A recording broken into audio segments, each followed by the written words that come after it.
Absolute Beginner Granny Square series. So in front of me, I've got some examples of granny squares. A couple of plain ones in this lovely pale blue and a navy, and then some that change colour every single round. We're going to start with the absolute basic granny square first of all. Now, what will you need for this project? You're going to need some yarn, a crochet hook, a pair of scissors, and a needle that's sharp at one end and has a jolly good big eye. And my yarn that I recommend for starting out complete beginners is to use a double knitting weight yarn. Now that's what we call it in the UK. In the US, this is a size 3 yarn. It's lighter than worsted, and it's sometimes called 8 strand. So look out for that. What you'll see on the band is that it takes a 3 to 4 millimeter crochet hook, which I have here. We're going to start right at the beginning. If you've done granny squares in the past, this is not the video for you. You can move on to another one. So we're starting with this pink yarn, and I'm going to show you first of all how to create the center. Let's take our blue one as an example. So we start in the middle with this center and we work these clusters of 3 stitches known as double crochet. We then move on to create the next one and so on all the way round. So it creates this square. Now there are lots of methods of creating a granny square. This is the one that over 50 years of crocheting and crafting I have found to create the best square shape, because sometimes they can tilt to the left, sometimes the holes are too big. This is how I do it. You'll find your own method. But we're going to start right in the center, and I'm going to start with a thing called a magic circle. Sounds very fancy. There's nothing terribly magic about it. So take a nice length of strand of yarn in your hand with the tail on the left and your first 2 fingers of your left hand. Now obviously reverse this if you are left-handed. Thumb, first finger, trap your yarn. Now don't try and save money by using little tails of yarn. You can cut those off at the end and use them for stuffing soft toys. It's a false economy because little tails just make weaving in at the end really tricky. Wrap the yarn round your 2 fingers in an X shape and capture the working yarn under these 2 fingers here, these last 2 fingers. Pick up your crochet hook, as I said before. I'm using a 4 millimeter crochet hook and I hold mine and it's got a grip on it, which is very good because it doesn't give you hand strain. I can crochet for hours without having hand strain. Take the hook, hold it like a knife, under the top of the X here, over the left leg of the X, and pull a hook underneath, pull a loop underneath, twist, and then do the same thing with the top left strand. Pull it through like so. Now you have a loop, and it's only magic because if you pull that tail it will close up, so it's not super magic. Let's do that one more time. I'll do it a little more quickly.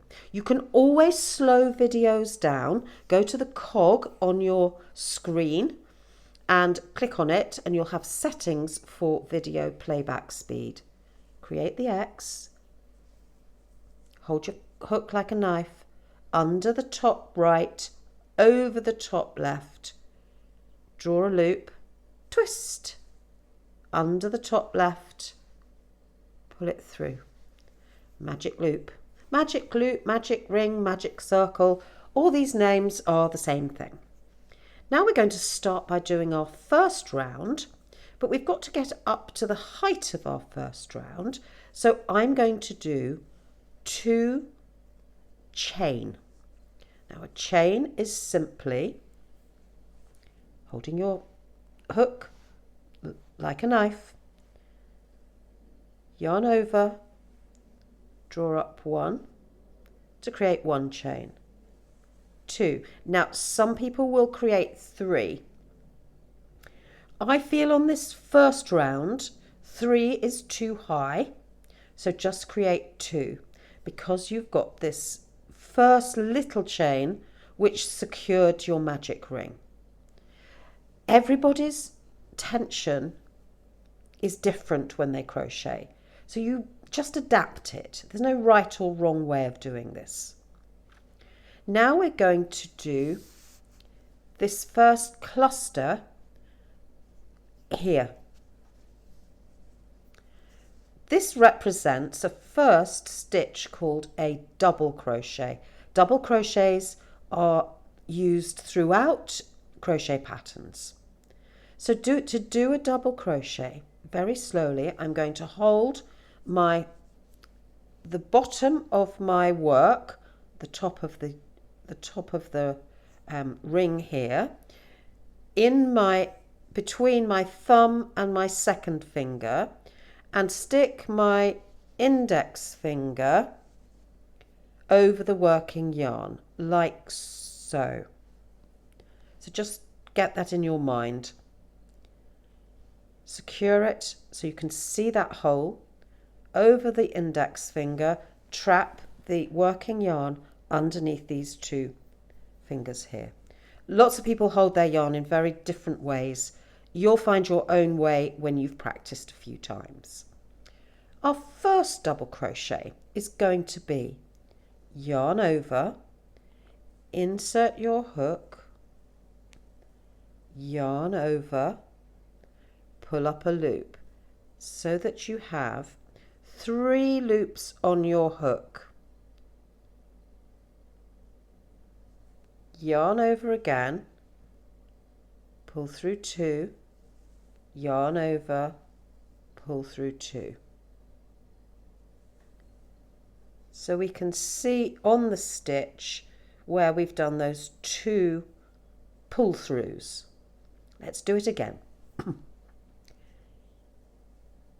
Yarn over, insert your hook into the circle, yarn over, draw up a loop, 3 loops on the hook, yarn over, pull through 2, yarn over, pull through 2.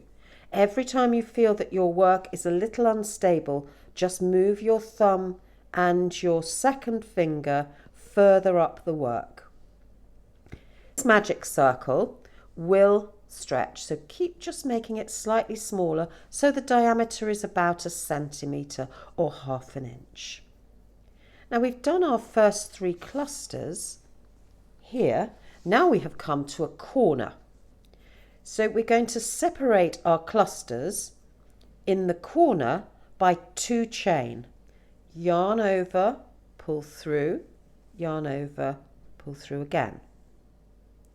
Let's turn our work now because we're going to work down the left-hand side of our square. Similarly, it is 3 double crochet.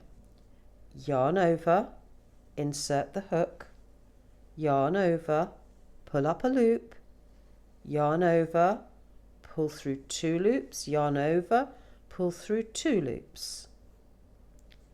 And again, yarn over, insert the hook, yarn over, pull up a loop, yarn over, pull through 2, yarn over, pull through 2.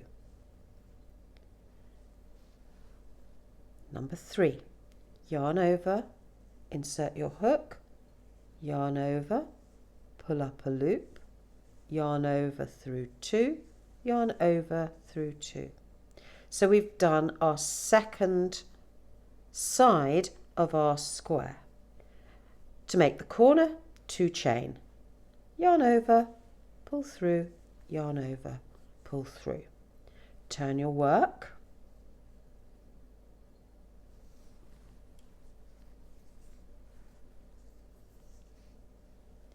Three double crochet, yarn over, insert your hook, yarn over, pull up a loop, yarn over through two, yarn over through two, yarn over, insert a hook, yarn over, pull up a loop, yarn over, pull through two, yarn over, pull through two, yarn over, insert your hook, yarn over, pull up a loop, yarn over, pull through two, yarn over, pull through two.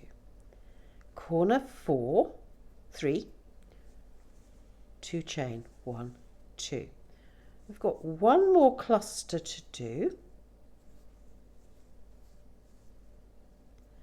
just between here and here. So guess what? It is 3 double crochet. Yarn over, insert the hook, yarn over, pull through 2, yarn over, pull through 2, yarn over, insert your hook, yarn over, pull up a loop, 3 loops on the hook, yarn over, pull through 2, yarn over, pull through 2, yarn over, insert, pull up, through 2, yarn over, pull through 2. So we have reached the end of our square, our first square. Great. Now I'm going to close this up. That will work its way open again. Don't worry about that, because we'll tighten it up when we weave our stitches in right at the end of the project. Now we want to find where to join our round.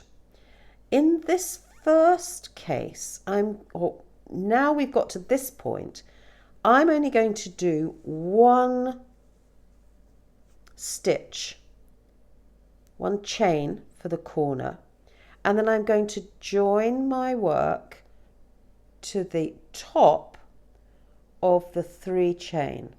So 1, 2, 3. Insert your hook into the top of the 3rd chain, and we're going to do a slip stitch, which is yarn over, pull through, and then pull through again.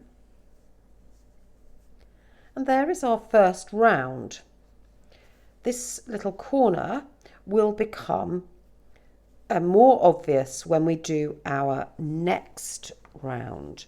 So you can see these holes are all even. This one is a little bit closed. That will open up when we start our next round. Now what I have learnt is that to keep your granny square square is that we're going to do our 2 chain now, not 3, 1, 2. We're going to turn our work round and we're going to work into the reverse. This works much better at keeping a granny square like this absolutely square. So let's continue. We have our clusters here. We're going to start by working 2 more double crochet into the corner. Yarn over, insert your hook, yarn over, pull up, through 2, through 2. Yarn over, insert your hook, yarn over, yarn over. Now, our first 2 chain make the side of this cluster. Some people now, to go over the top of the cluster from the row below, will do a chain. I don't do that because I like to have the holes on my granny squares relatively small. You can adapt it. If you want slightly larger holes, feel free to put a chain space in between your clusters. I'm moving straight on to this corner in the same way. So no chain space. 1, 2,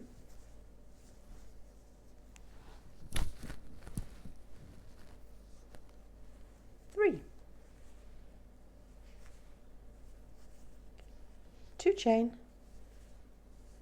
Now I'm going down the side. Same again. Insert your hook, yarn over, over, yarn over. Insert your hook, yarn over, yarn over. Insert your hook, yarn over, yarn over. We've reached the next corner.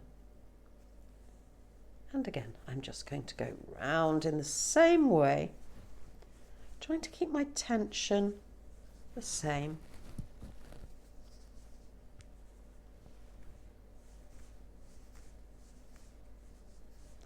Two chain in every corner.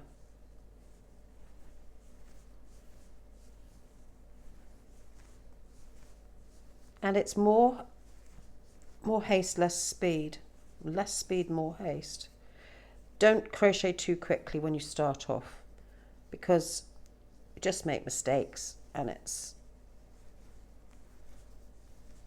you're not really saving any time. Take it slowly and steadily. Two chain in the corner.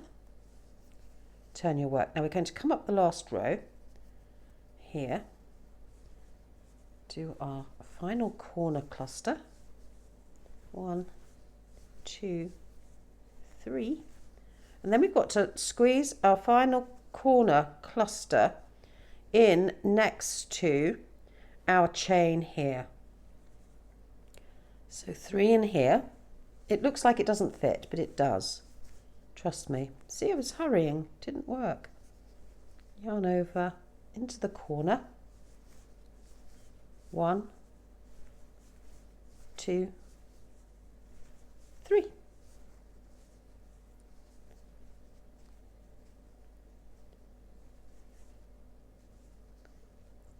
One chain and then find the back 2 loops of that chain and a slip stitch in the last chain, 2 chain, and turn your work again, and you're going to work around the next square. So let's put this on top of our previous one. That's where we've got to so far. And this one is made up of 5 rounds. 1, 2, 3, 4, 5. So we're working into this corner here with 2 more double crochet for the corner. 1, 2. No chain in between the clusters. It might gather up a little bit, but don't worry about that. We'll stretch it out when we finish the round. No space. Into the corner with 2 clusters. 1, 2, 3. 2 chain from the corner. 1, 2, 3.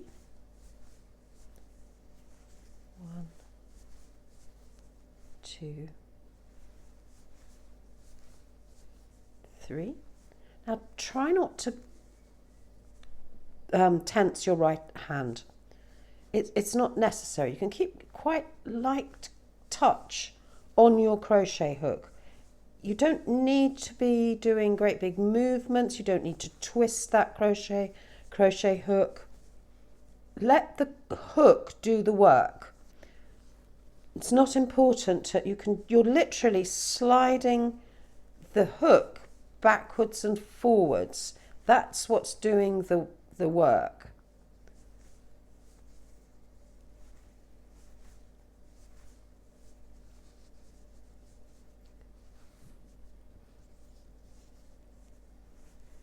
There we go. 3 in this space. Every time you see a space, it's a cluster of 3. Into the corner. 1, 2, 3. 2 chain.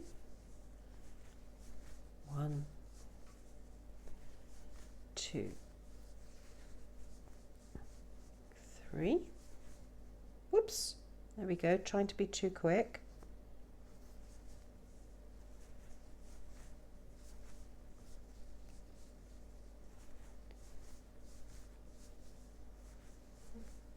2, 3.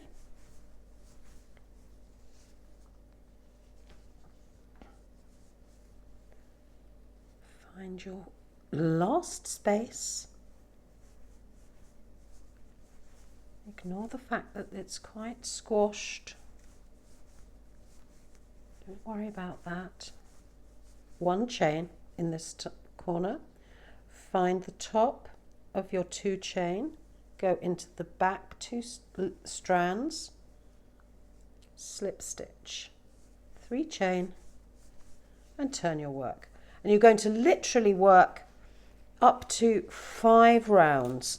I would not do any more than 5 rounds because the structure of a granny square is that it's quite stretchy, and if you're going to make a bag out of it, you want to retain some structure to your bag, and stitching them together down the side where you're joining granny squares together, if you go too big, it becomes too flexible.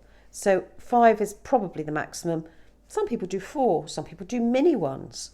Depends how much stitching you like. And there's numerous ways to stitch your granny squares together. But there we are. That is the basis of our granny square. I'm going to finish off the next 2 rounds and catch me at the end where I'll show you how to finish off and weave in our strands right at the end.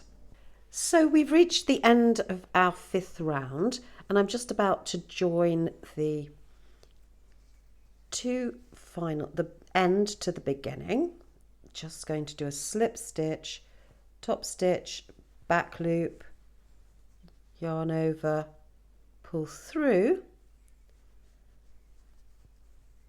draw up a loop, take your scissors and give yourself a few inches.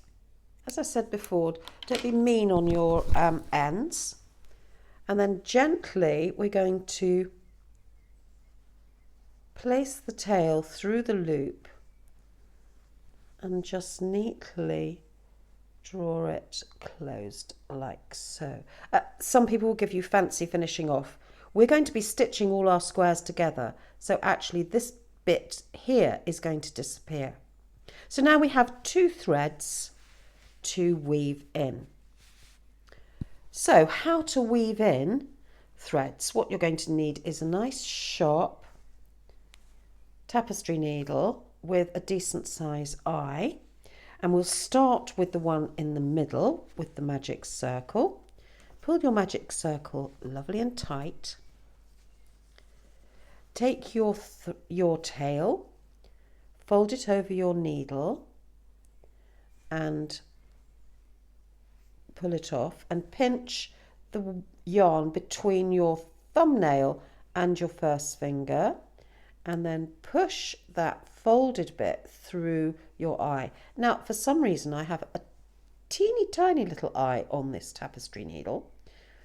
Please get a bigger one. There we go. Pull it through. And the idea here is to weave round between the strands. You won't be able to feel the point of the needle coming out to the other side. It's hidden.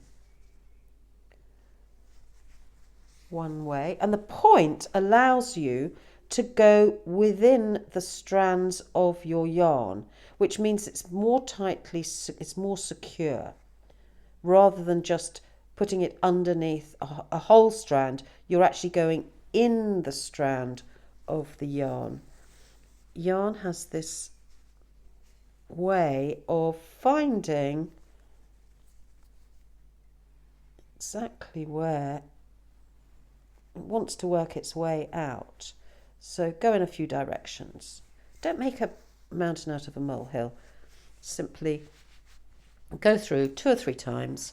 I use nail scissors because it means that I'm unlikely, because they're slightly curved, to cut anything other than that yarn. Then I'll put this little wasted piece in a pile, in a bag, so that I can stuff a little amigurumi or soft toy. Similarly, I'm going to do this end. thread your needle.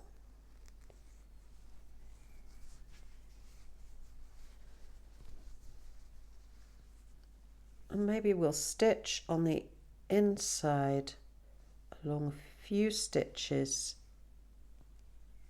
along the top, pulling down that knot, and then we'll go through a few stitches this way and then back along under here. Now weaving in is the bane of every granny square maker's life, because when you change colour there are lots of ends to weave in. So get a nice television programme or radio or a podcast or an audio book and do it while you're listening to something. Now it's your call as to whether you have it the reverse way, which is where you can see these little bumps here, and then flats and little bumps and then flats, which I like, or the other way, where you can see the flat stitches on the centre. Entirely up to you. But it is pretty much square. Once you can block them out, technically you can block them out. I would give this a press very carefully with a damp cloth and an iron. Be very, very careful because this is acrylic yarn and it will melt. So that's one of our granny squares. I'm going to be showing you next, in the next video, how to do the colour change granny square, which requires a bit more stitching in. And then we'll have a go at piecing them together, and I'll show you how to make something really lovely with your granny squares. We're going to end up doing 13 of these and making a shopper, and that's in an upcoming video. So press subscribe and the bell to get notified when we have more granny square videos. Thanks so much for watching.